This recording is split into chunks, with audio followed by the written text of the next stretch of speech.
எவ்வளவு ஒரு அழகான ஒரு கோவில். எந்த ஒரு படையெடுப்புலையும் இந்த கோவில் வந்து உடைக்கப்படலன்னு நினைக்கிறேன். இந்த ஒரு கோவில் மட்டும் இல்ல, எல்லா கோயில்களும் ஊருக்கு நடுவுல தான் இருக்கு. அப்படி இருந்தும் வந்து பாத்தீங்கன்னா ஒரு காலத்துல வந்து 6 வேளை பூஜை 3 வேளை பூஜை நடந்த கோயில்கள் வந்து பாத்தீங்கன்னா இன்னைக்கு முழுக்க முழுக்க இப்படி சிதலமடைஞ்சு இன்னைக்கு வந்து கேப்பாரற்று இருக்கு. அப்படின்னா அதுக்கு வந்து யார் காரணம்னு நினைக்கிறீங்க? அரசாங்கமா? என்னை பொறுத்த வரைக்கும் கண்டிப்பா கிடையாதுங்க. மக்களாகிய நீங்களும் நானும் தான்.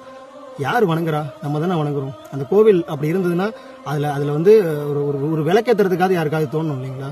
ஒரு ஊருக்கே ஒருத்தர் போய் விளக்கத்தினாலே அதிசயமா இருக்கு. ஒரு சிதலமடைந்த ஒரு கோவில்ல ஒரு கோவில் சிதலமடைஞ்சதுன்னா அதை கடந்து போறதுக்கு எப்படி மனசு வருதுன்னு எனக்கு தெரியல.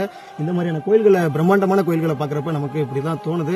என்னடா மக்களை குறை சொல்றோம்னு சொல்லிட்டு நினைக்காதீங்க. கண்டிப்பா மக்கள் தான் காரணம். நம்ம வந்து ஈஸியா கை காட்டிட்டு போயிடலாம். ஆனா நாம என்ன பண்ணோம், அடுத்தவங்களை சொல்றதுக்கு முன்னாடி நம்ம என்ன பண்ணோங்கிறது இருக்கு இல்லைங்களா? அதுதான் இந்த காணொலி. முழுக்க முழுக்க வந்து பாத்தீங்கன்னா மக்களும் ஒரு காரணங்க. இன்னைக்கு இந்த கோயில்கள் வந்து எப்பயோ ஒரு படையெடுப்புல வந்து இடிக்கப்பட்டிருக்கலாம். இன்னைக்கு அதையே காரணமா சொல்லி நம்ம அதை கடந்து போறோம் பாத்தீங்களா? அந்த மனநிலையை தான்